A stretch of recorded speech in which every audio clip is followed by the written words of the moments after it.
छत्रपतींचा विचार म्हणजे सध्या मी असलफा या परिसरामध्येच आहे। रात्री आपण जर बघितलं तर याच ठिकाणी अचानक पाईपलाईन फुटली आणि त्यामुळे या संपूर्ण परिसरामध्ये पाणी झालं। जवळपास 400 घरांमध्ये पाणी घुसलं आणि त्यामुळे मोठ्या प्रमाणात नागरिकांचं नुकसान झालं आहे। आता ही पाईपलाईन दुरुस्त करण्याचं काम सुरू आहे। असलफातील जे नागरिक आहेत त्यांच्याशी बोलण्याचा आपण प्रयत्न करूयात। रात्री किती वाजता ही घटना घडली? रात को कितने बजे ये हुआ? इकडे काही लोक आहेत त्यांच्याशी बोलण्याचा आपण प्रयत्न करूयात। किती वाजता साधारण ही घटना घडली आणि काय झालं नक्की? जवळजवळ 2:45च्या सुमारास रात्री अचानक या ठिकाणी ब्लास्ट झाल्यासारखा आवाज आला आणि ह्या मेन जी 72 इंचाची लाईन आहे ही फुटली आणि जवळपास 20 फुटापर्यंत हे पाणी उडत होतं आणि ह्या पूर्ण खालच्या सखोल भागामध्ये प्रत्येक घरांमध्ये जवळजवळ गुडघेदुखी कंबरदुखीचा त्रास होता। अमृत नोनी आर्थो प्लस घेतल्यापासून पाठदुखी गुडघेदुखी सांधेदुखी बंद झालेला आहे। आरोग्याचा भरोसा अमृत नोनी ऑर्थो प्लस। कमरे एवढं पाणी भरलेलं होतं आणि अचानक हे पाणी आल्यामुळे कोणालाही काही सुचत नव्हतं आणि असं धावपळ सुरू झाली।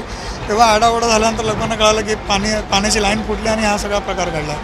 आज जवळजवळ या लाईनवर अवलंबून असलेला हा घाटकोपर रिझर्वायर जो आहे त्या रिझर्वायरचा पाणी पुरवठा खंडित झाल्यामुळे घाटकोपर रिझर्वायरवरून सप्लाय होणाऱ्या 9 ते 10 प्रभागांमध्ये पाणी पुरवठा आज खंडित झालेला आहे। आता महानगरपालिकेच्या वतीने रात्री मध्यरात्रीपासून काम चालू आहे। 3 वाजेपासून साधारण किती घरांमध्ये पाणी घुसलं आणि साधारण किती तासांनंतर ते पाणी ओसरलं? 3:30 वाजता हे चालू झालं। ब्लास्ट झाल्यानंतर पाणी वाहायला चालू झालं आणि जवळजवळ सकाळी 6 वाजेपर्यंत हे पाणी असंच वाहत होतं, कारण का ही मोठी लाईन असल्यामुळे यातून पाणी निचरा होण्याला वेळ लागतो। वॉल बंद केल्यानंतर पण पाणी निचरा होण्याला वेळ लागतो, त्यामुळे पाणी उशिरा।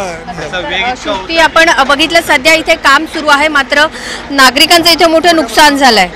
2:30-3च्या दरम्यान पाणी शिरलेलं आहे आणि आम्ही झोपेतून उठल्यानंतर डायरेक्ट पाणीच आतमध्ये शिरल्यानंतर आम्हाला शब्दच फुटेना तोंडातून। काय करणार सांगा मला? सगळ्या आमच्या वस्तू वगैरे सगळं पूर्ण सोफेपर्यंत पाणी आलेलं आहे।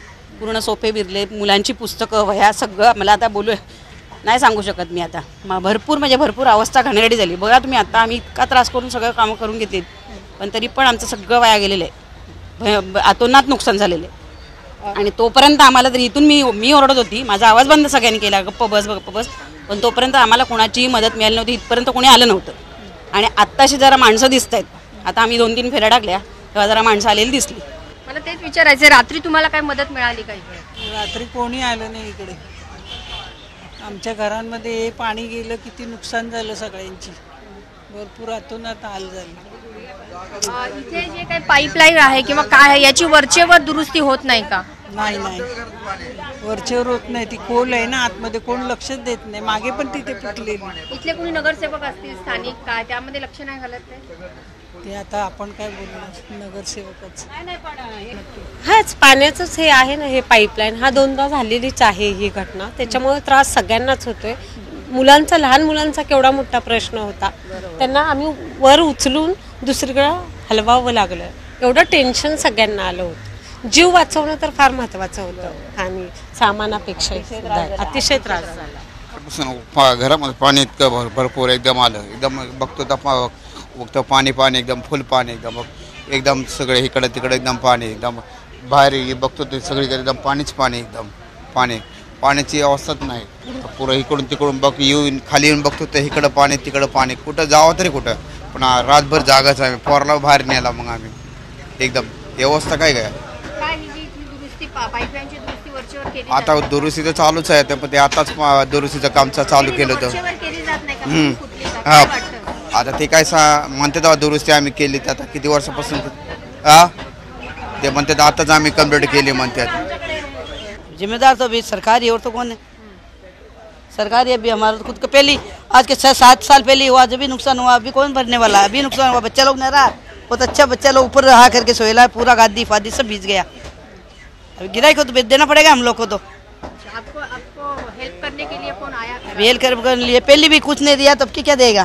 पहले हम लोग जब हुआ तो हेल्प करने कोई नहीं, हम लोग तो खुद ही बाजू वाला फोन किया, विनोद टेलर हमारा बाजू, हम लोग मस्जिद के नीचे दुकान है गादी का, उधर से आया हमारा बच्चा, बहू का फोन ही नहीं आया, फोन देख के गया, 3:30 बजे आके उसको बोला ऊपर ही सोएला रहे, नीचे भीजा तो भीजने देने, कुछ नुकसान हो तो होने देगा, क्या करेगा? जान से तो अच्छा है ना, नुकसान होएगा, खाली जान तो नहीं जाएगा ना। बच्चा लोग कुआं लकड़ी का हम लोग का सेटल भी नहीं है। के लिए कोई आया क्या? नहीं, उस टाइम कोई नहीं आया था। शटर का हल्का हल्का आवाज़ आया था। हम लोग उस शटर का ऐसा लगा कि बारिश आया, ऐसा खोल के शटर खोला था तो पानी बह रहा था। तो हम लोग 2:30-3 बजे से फ़ोन लगा रहे थे। दूसरा नंबर तो हमारे पास था नहीं, 100 नंबर पे कॉल घुमाया था।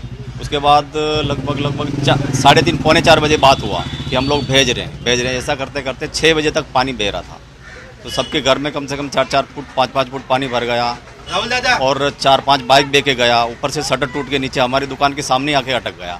उसमें कम से कम हमारा दुकान के अंदर पूरा सोने का जो बिस्तर वगैरह बर्तन सब भीग गया और पानी भर गया पूरा। क्या लगता है कौन जिम्मेदार है इसके लिए? अब इसके ऊपर तो बीएमसी जिम्मेदार रहेगी, और क्योंकि उन्होंने देखभाल नहीं किया ना। हम लोग फोन कर तुरंत अगर बंद किया होता तो भी थोड़ा सहूलियत मिल जाता था। माझा इलेक्ट्रॉनिक्सचा आहे, माझी पूर्णच एक लॅपटॉप, 2 कम्प्युटर, पूर्ण माझा अगरबत्तीचं मटेरियल, परत CPU, खूप सारं नुकसान झालं।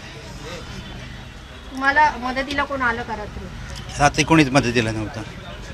राहुल दादा ते मला भेटले तेवढेच, बाकी मला मदतीला इथे कोणी दिसलं नाही। आलो ते पण आम्ही स्वतः साफ केलं। मी जस्ट शिफ्ट झालो होतो, आत्ता 2 महिने पण नाही आले। 3 वाजता मी त्यांना फोन केला। कोण जबाबदारी आहे सगळ्या? आता याला कोण जबाबदार आहे आम्ही कसं जाणार? 100 वर्षाची जुनी पाईपलाईन आहे, त्याला कोण रिपेरिंगचं बघत नाही। फक्त त्याच्याबद्दल फक्त डागडुजी करायची, निघून जायचं। आता ही नुकसान भरपाई झाली ती कोण देणार? गव्हर्नमेंट देणार? कॉर्पोरेटर कोणी आले नाहीत, कोणी दिसलं नाही। आता फक्त येणार आणि विचारायला फक्त उभे राहणार आणि सांगणार की आम्ही बाबा हे करू, आम्ही ते करू। मदती कोण नाही देणार?